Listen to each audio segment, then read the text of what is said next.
I'm watching Solo Leveling for the first time, and I'm gonna give you my main takeaways on episode 7. First takeaway, we saw this man Jinwoo recapping, recuperating, and regathering his thoughts after his semi-L he took in the dungeon. Still unfortunate they only gave him a recipe and not the actual elixir. I felt like that's what had him in the state he was at that point, and I ain't gonna lie, it would have messed me up too. They really hold him, cause I'm gonna be real with you, I would have been mad as on or what if I knew that I had just went through all that turmoil and you only giving me a recipe to a piece of the potion. Next takeaway, I'm at a point where I realized Jinwoo never did admit to being a hero. Us as a community, well, most of us tend to jump to the conclusion more often than not that the MC is the hero when in some cases, they just happen to be in an MC situation, and Jinwoo is an example of that. Like at the end of the day, he is a hunter who wants to cure his mama, not a hero. Even at the beginning, the only reason Jinwoo appeared lighthearted and gentle was because of the simple fact he was weak. But as he grew stronger, his personality characteristics changed from being so lighthearted to this serious persona.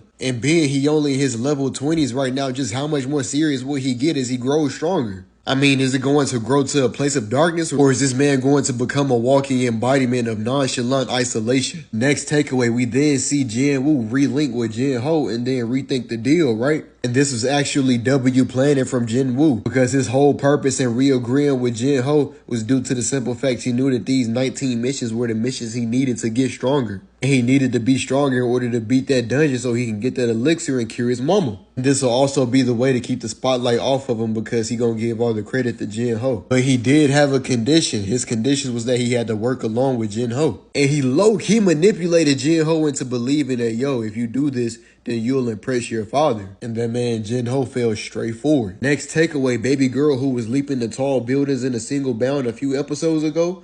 Yeah, we saw her getting a run in this episode. She was shortly after approached by another Man in Black wannabe. Same Man in Black wannabes who was questioning Jinwoo at the hospital.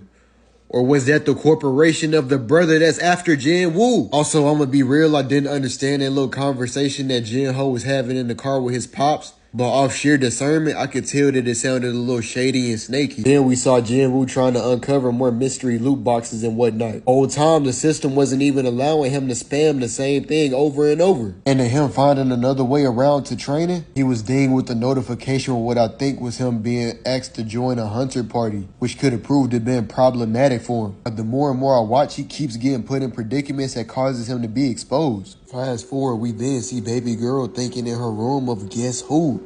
Jinwoo. But she just so depressed and broken and left in her thoughts. To be honest, she need to stop all that. She too bad to be acting that sad. And yes, I am talking about Juhee. But then we see Jinwoo and Mr. Song and Juhee all reunite with each other again. Not to mention the two runaways that abandoned Jinwoo in the first few episodes. Like, I ain't gonna lie, if it came down to something as shameful as that, I wouldn't be able to show my face again, especially after not apologizing too. That's crazy. That's only screaming for betrayal and abandonment part 2. But we then see the Men in Black literally pull up with convicted felons as substitute hunters, bro. And then they literally hopped out the whip. And the Man in Black talking about they not likely to cause trouble, but then immediately as they hop out the whip, they materializing baby girl Juhee and had these sinister grins on their face, bro. Like they wasn't giving no indication of doing better whatsoever. They didn't deserve good behavior time off at all. Like if it was me, I'd rather operate short staff, but it looked like Jinwoo finna have to catch a few more bodies. And not only that, he might have to do so in protecting Juhee for obvious reasons. Speaking of that, we also got to see Juhee witness the strength and maturity that Jinwoo has come to. I think we finally get to see Jinwoo protecting Juhee for a change. But on that note, they closed the episode with them walking into the dungeon. And I just know something wild, crazy, and bizarre is about to go down in the next episode. So with that being said, if you enjoy my content, please leave a like and follow. Comment your thoughts on this episode as well. And I'll catch y'all in the next video.